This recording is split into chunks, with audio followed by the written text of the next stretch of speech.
And those of you that don't know, Kristen Ledlow is on my favorite TV show in the world. It's called NBA Inside Stuff. And when I was a kid, man, that was my favorite show, and I still love it. She co-hosts that TV show with Grant Hill. He's not here. He's not here. Bring him next year, will ya? Okay. But would you just tell us a little bit about how that whole opportunity came about for you? I was told I was to prepare a rap selection, and he'd be doing the message. I have a song now. No, absolutely never. What's funny is we were talking about when they decided to bring back the show Inside Stuff. I got a call about getting an audition for the show, and I thought there's no shot in heaven that I end up with that job. I just wanted to meet Grant Hill. So I went in there kind of with the attitude of, this is awesome, I'm gonna have a photo of me and Grant Hill. And sure enough, I went in there with that attitude and kind of gave him a hug, told him I used to sleep in his jersey when I was a kid, and that impressed him enough, I guess, to make them want to call me back. And a couple of days later, I got the call that, you know, I was gonna be helping host the show, so kind of a wild ride. I love it, I love it. Hey Dee, would you just speak a little bit, I know you mentioned a little bit during your performance, just about, you know, teaching, being a middle school math teacher, and then, you know, that transition in music, and just kind of what that looked like for you, and how you felt God leading you that way? Sure, and first and foremost, shout out to my good buddy Garrett Temple, who I went to LSU with, who now plays for the Washington Wizards. Yeah. And Garrett and I, we came in school at the same time, and when I finished, it's amazing the synergy that I see between being a teacher and being a hip-hop artist. It's pretty much the same thing in a lot of ways, except, you know, the dress code is a little different. But other than that, because with both platforms you have an audience, and your job is to keep the audience engaged. Your job is to relay a message that you want the audience to internalize, and therefore be able to go out and be a better version of them based on the message that you put out. And the only problem I saw was that too many teachers, in my opinion, just came to work on Monday and couldn't wait until Friday so they could get their paycheck and go home and get away from the kids. And too many hip-hop artists just got on the microphone and felt like it was an opportunity to brag on how much money they have, brag on all the fancy cars they have, but not put positive food for thought into the minds of their audience. So I felt like the rap game needed more balance, and I felt like I could be a change agent, and that's the only reason why I chose to quit my job as a middle school teacher to get into the rap game. And here I am a few years later, and I just pray that God keeps his hand on me. Yeah, awesome.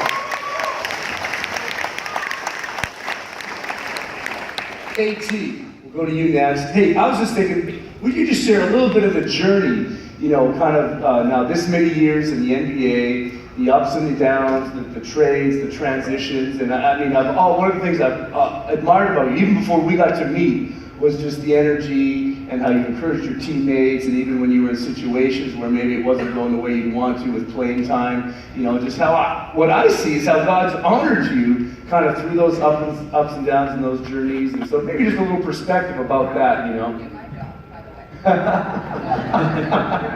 Yeah, I mean, yes, please. Adversity. Adversity is something that every single person in this room is going to go through.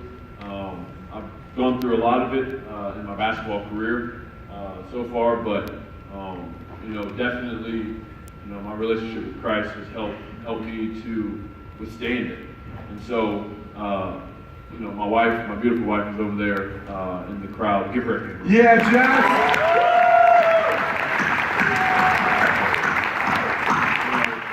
She's been a huge piece of me being able to deal with all of this adversity that comes with playing in the NBA. The draft was last night, and I had to sit there and watch it because it could affect me.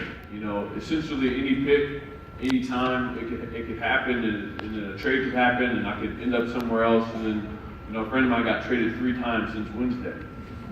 So it can happen, and so you have to have people around you. You know, my wife, my family, that's great.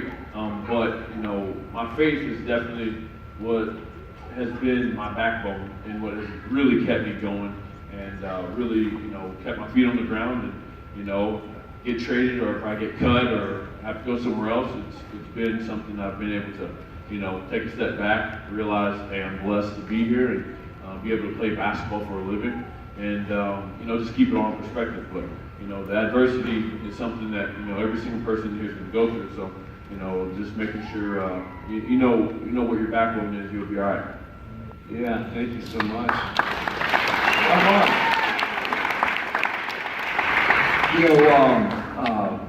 We kind of met the family through Melissa, and so I started to just kind of read a little bit about your journey, and it was so unique in the fact of just coming through college, the journey to get to the NFL, and then kind of where you're at today. Would you just share a little bit of that journey with us today? I just thought the words you shared with the campers today were powerful, and just I think maybe a lot of people maybe don't quite know your story. So would you just share a little bit of that journey? Yeah, I'll try to do it as quickly as possible. No, super rush.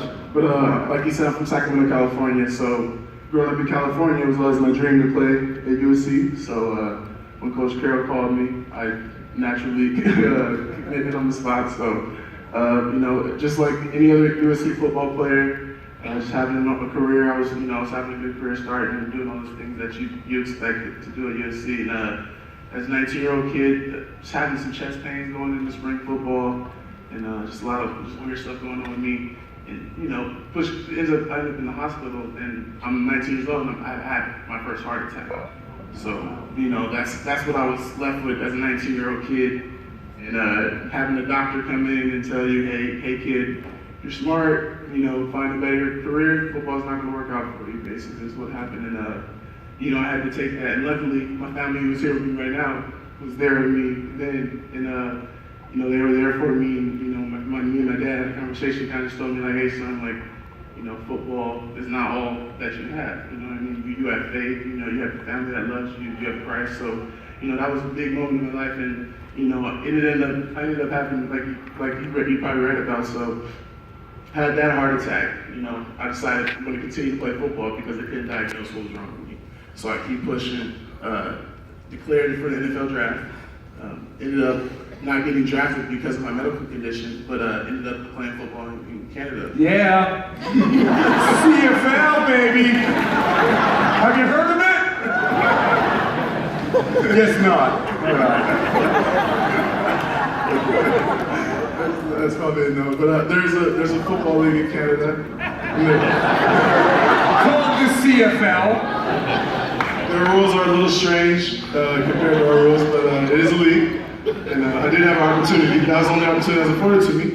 God blessed me to have an opportunity to play football, and that's all I was looking for. So I jumped on it. We ended up winning the championship while I was there. I ended up being an all-star, being voted the best defensive line in the league. And I was just, I feel like that was God blessing me, battling through everything that I had gone through and persevering, like you said, and getting an opportunity to show people, hey, like, when someone tells you you can't do something, sometimes, it's not, if God tells you He has it for you, no man can take that away. So that's what I learned from the ordeal. Ended up getting an opportunity to, after that, about 28 NFL teams wanted to sign me. So I signed with the New England Patriots, and A couple of people know who they are. yeah, I think they're Tom Brady. Maybe he can get down to the body.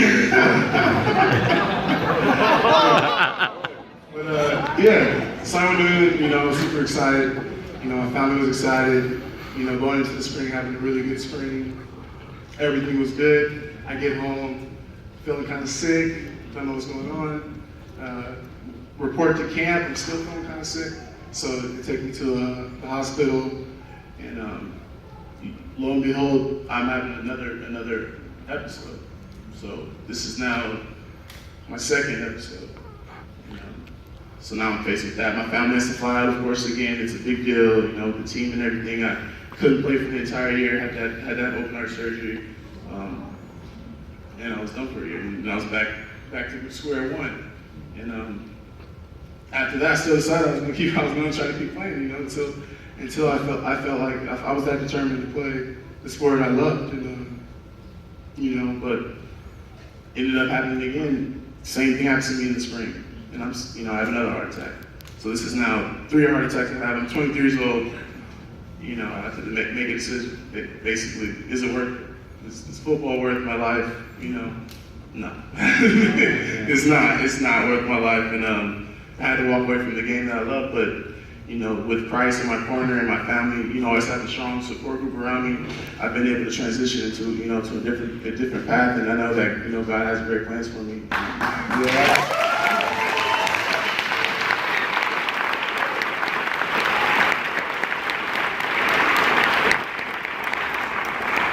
Jenny, I see you down there.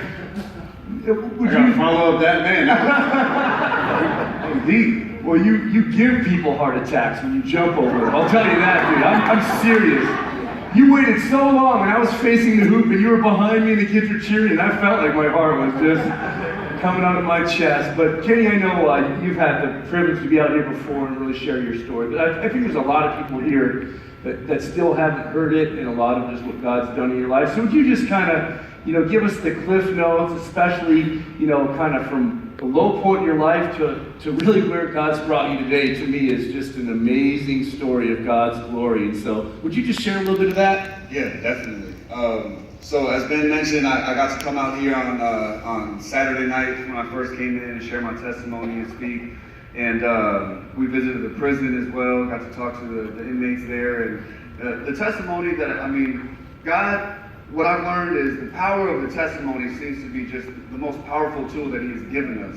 And at the time, I wasn't realizing the things that I was going through. It wasn't like, oh, I'm going to do this so I could have another story to tell. God took me through a journey. And a lot of times, I was that kid that had to play with fire and get burned to learn that lesson. And I'm still hard-headed today, as my wife probably can agree. I just heard an amen. Yeah.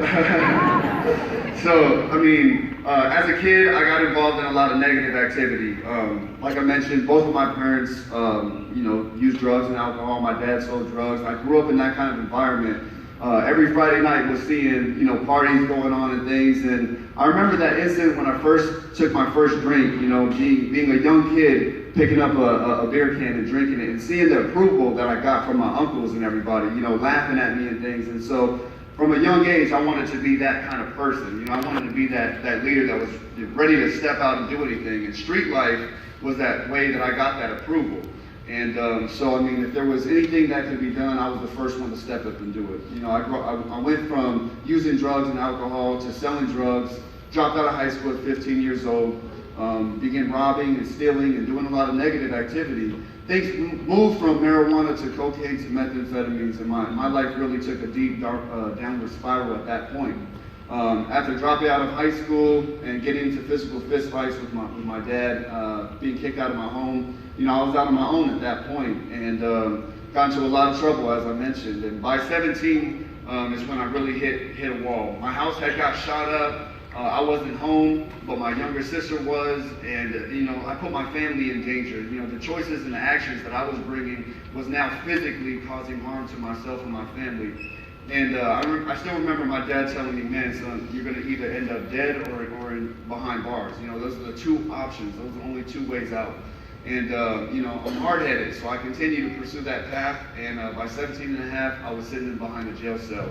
Me and 3 of my friends decided we were going to go rob a place. And I got away using my athletic ability, jumping over fences and all this. And my 3 friends, they had got caught, and they put their blame on me. And sitting in that jail cell when the police officers showed me their 3 yellow pieces of paper of my friends' testimonies putting the blame on me, that was one of the things that really woke me up. Because in the streets we grew up, it's like, man, you don't rat, you don't snitch on your homies, this and that. That's a street code that I was ingrained in. And when I seen that happen before my eyes, that they would save themselves and turn me in, it kind of broke that mold. It kind of woke me up from that lifestyle that I had been ingrained into. And I realized that, man, nobody's there. The people that I turned my back on, the ones who truly loved me, weren't there to help me anymore. The friends that I thought I had that would be there down for me forever, turned their back on me. I was left with nobody. And I was faced to look at myself and for the first real time in the mirror to see, who I am and what kind of person I had become. And when I was a young kid, I had a dream of becoming a professional athlete. I was playing football, basketball, and I lost sight of that dream. And so, sitting in that jail cell, I began to cry to God for the first time. And my parents got saved. My mom got saved, and she gave my dad the ultimatum. It's either, you change your life or we're walking. We're moving back to California. And on the brink of his divorce, my dad changed his life. So as a young guy, I got to see that happen and see my dad step up and change his life, stop drinking, smoking, drugs, doing all that kind of stuff, change his friends to save his family. And, that was a defining moment for me at that point. But I still feel like, man, if I didn't see my dad do that as a male role model in my life, step up and change his life, I may have never, came to that point. And sitting in that jail cell, I'm remembering that time, and then I'm remembering my cousin. He was involved in gangs. I looked up to him so much, and he passed away. That made me the oldest of my family now. And before he passed away, he gave his life to Christ. He took me to church, and he was like, I want you to get into this men's discipleship class with me. And for 2 months we were going, and he changed his life, and he just told me, man, get it right. And so after seeing those 2 men change their life and come to Christ and walk away from that lifestyle, when I was sitting in that jail cell, I knew that if they could do it, that I could do it too. And for the first time in my life, I cried out to God. I hit my knees and I told God, if you can get me out of this situation, that I would change my life. And the sad thing is, it takes that desperation to want to give your life to Christ. It takes those bad circumstances. I praise God, my other cousin, he's lived, for Christ at a young age, and has that testimony that he never did any of those things. So I praise him more than, having such a powerful testimony of all these negative things. You kids who have come to Christ have an awesome testimony, but at the same time, for me to change my life and come out of that, I continue to keep my word from that point on.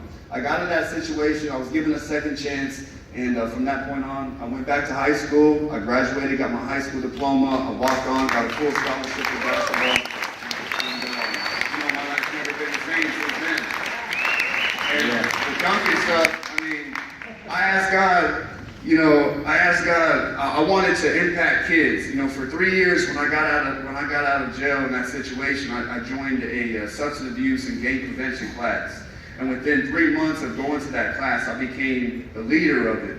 And after graduating that program, I got asked by the state of Arizona with the governor to come in and be the chair councilman to lead that group. And for 3 years, I was the chairman of that group and organized and set up 35 different focus groups all throughout Arizona. And when I was doing that, that's what that passion came in to want to do something more with my testimony and with my talent. But I didn't want to just reach the hundreds, I wanted to reach hundreds of thousands. I wanted to reach the masses. So I began to pray and ask for God, like, what's going to be the direction? What am I going to use? I actually thought I was going to use hip-hop music, man, and for real. I was, we used to rap, freestyle, and do all that. I thought God was going to use that, but man, thankfully, he chose to bless these legs a little bit, and